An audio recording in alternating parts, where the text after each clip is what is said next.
I now give the floor to His Excellency Subramaniam Jaishankar, Minister for External Affairs of India.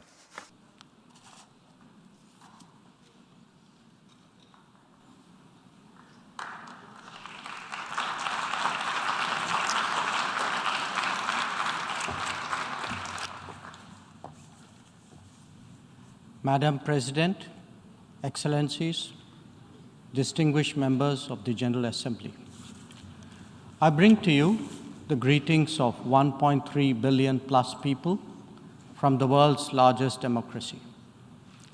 They join me in congratulating the President of the General Assembly, Ambassador Csaba Kőrösi, on his election to chair the 77th session of the UN General Assembly.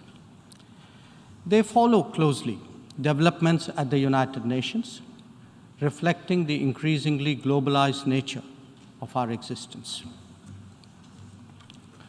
We meet at a challenging time for the world order. This session's theme, a watershed moment, transformative solutions to interlocking challenges, seeks to capture its seriousness.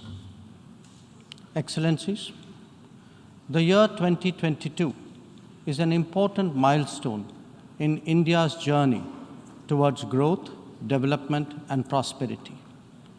India is celebrating 75 years of its independence, what we call Azadi Ka Amrit Mahotsav.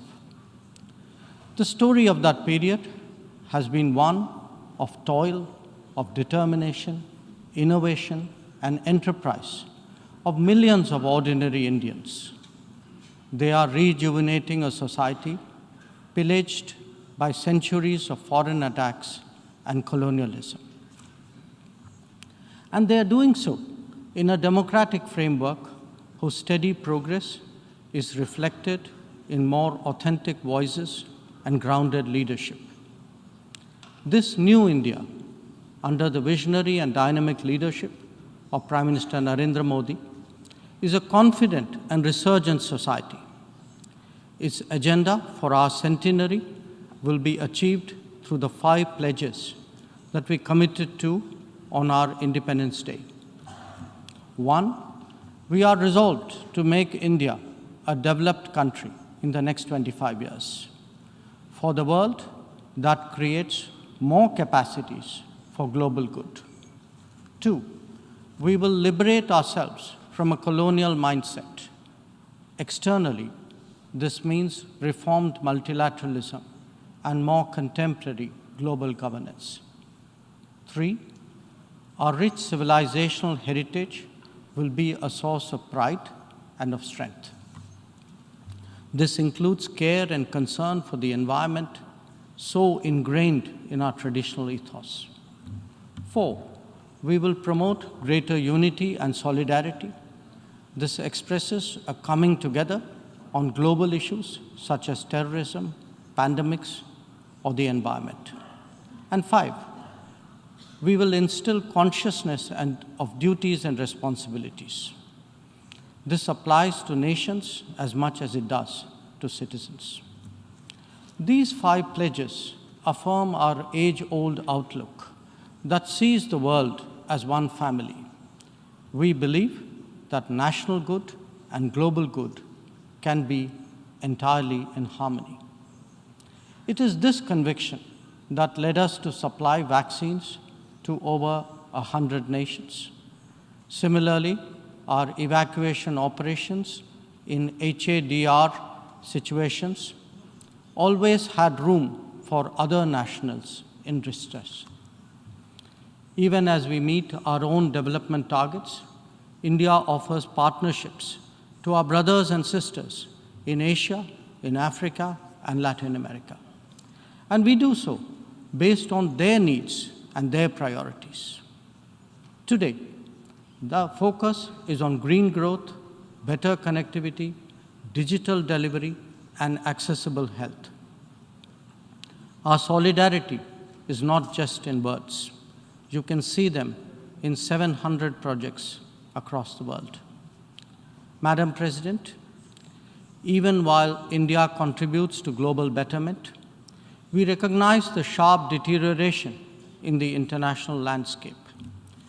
The world is already struggling with challenges of post-pandemic economic recovery. The debt situation of the developing is precarious. To this is now added the rising costs and the shrinking availability of fuel, of food, and of fertilizers. These, along with trade disruptions and diversions, are among the many consequences of the Ukraine conflict. The Indo-Pacific, too, witnesses fresh concerns about its stability and its security. And climate events have added an overlay on these mounting anxieties.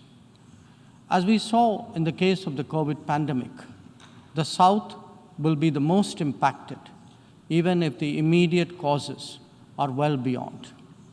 It is imperative that global conversations recognize this deep unfairness. The inequity of vaccine distribution should not be replicated in other domains. Madam President, as the Ukraine conflict continues to rage, we are often asked, whose side are we on? And our answer each time is straight and honest. India is on the side of peace and will remain firmly there. We are on the side that respects the UN Charter and its founding principles. We are on the side that calls for dialogue and diplomacy as the only way out. We are on the side of those struggling to make ends meet, even as they stare at the escalating costs of food, of fuel, and fertilizers.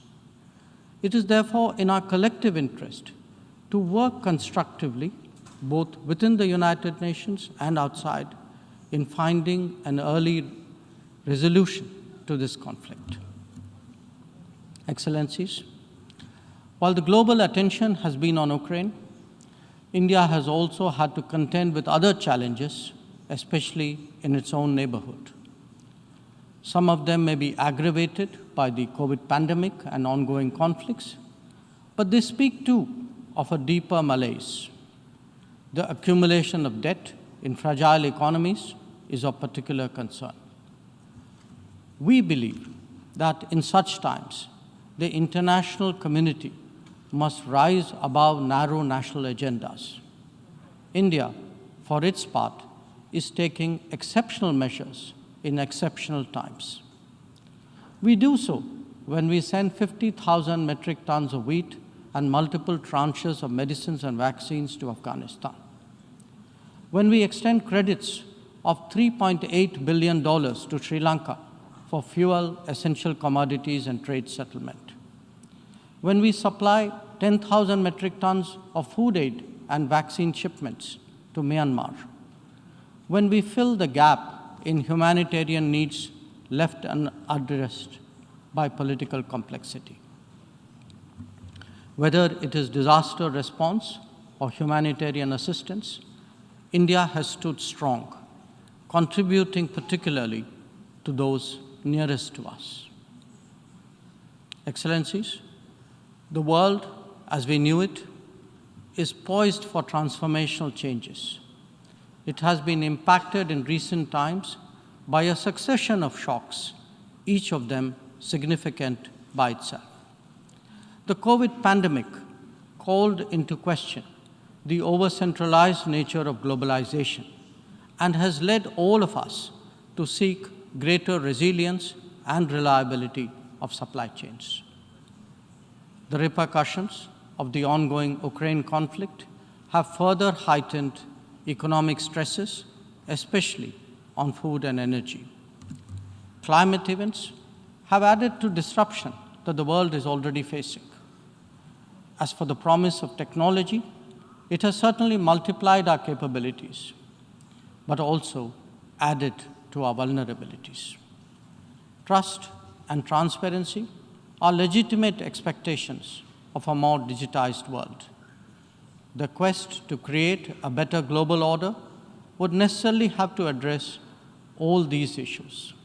Among them, Some are clearly more existential in nature and necessitate intense coordination by the international community. Climate action and climate justice are particularly noteworthy in this respect. In their pursuit, India has worked with partners on the International Solar Alliance, the One Sun, One World, One Grid initiative, and the Coalition for Disaster Resilient Infrastructure. We stand ready to support any collective and equitable endeavor to protect our environment and to further global wellness. Lifestyle for environment, or LIFE, as declared by Prime Minister Narendra Modi in Glasgow on the sidelines of COP26, is our homage to Mother Nature. India remains deeply committed to fighting climate change under the UNFCCC and the Paris Agreement. We do so on the principle of common but differentiated responsibilities and respective capabilities in the light of different national circumstances. We have announced our updated nationally determined contributions after COP26. Excellencies, India's steadfast commitment to South-South cooperation is by now well established and well recognized. Our approach is based on principles of mutual respect and national ownership, with a commitment to sustainable development for all. As we begin the G20 presidency this December, we are sensitive to the challenges faced by developing countries. India will work with other G20 members to address serious issues of debt, of economic growth, food and energy security, and particularly of environment. The reform of governance of multilateral financial institutions will continue to be one of our core priorities. Madam President, India would be completing its tenure as a member of the Security Council this year. In our term, we have acted as a bridge on some serious but divisive issues confronting the Council. We have also focused on concerns such as maritime security, peacekeeping, and counterterrorism. Our contributions range from providing technology with a human touch to ensuring safety and security of UN peacekeepers. As the chair of the Counterterrorism Committee this year, India would be hosting its special meeting in Mumbai and New Delhi. I invite all member states to participate in it.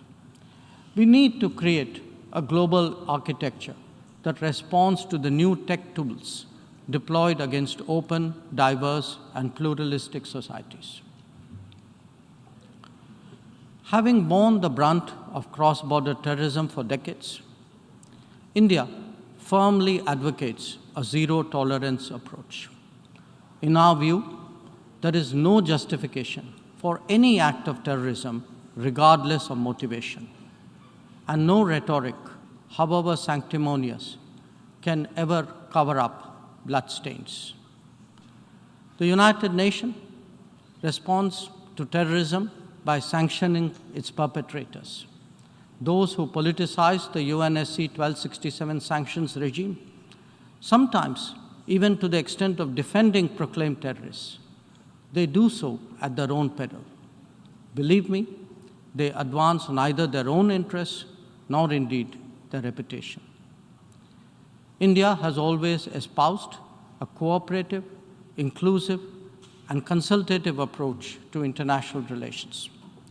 We believe that multipolarity, rebalancing, fair globalization, and reformed multilateralism cannot be kept in abeyance. The call for reformed multilateralism, with reforms of the Security Council at its core, enjoys considerable support among UN members. It does so because of the widespread recognition that the current architecture is anachronistic and ineffective. It is also perceived as deeply unfair, denying entire continents and regions a voice in a forum that deliberates their future. India is prepared to take up greater responsibilities. but it seeks, at the same time, to ensure that the injustice faced by the Global South is decisively addressed. Our call is to allow serious negotiations on such a critical matter to proceed sincerely. They must not be blocked by procedural tactics. Naysayers cannot hold the IGN process hostage in perpetuity. In these turbulent times, it is essential that the world listens to more voices of reason and experiences more acts of goodwill. India is willing and able on both counts. We believe and advocate that this is not an era of war or of conflict. On the contrary, it is a time for development and for cooperation. Madam President, in the past, this august assembly has served as a meeting point of views and as a catalyst for action. It is vital that we continue to believe in the promise of diplomacy and the need for international cooperation. Therefore, Madam President, let us strive to return to the course of seeking peace, progress, and prosperity. I thank you.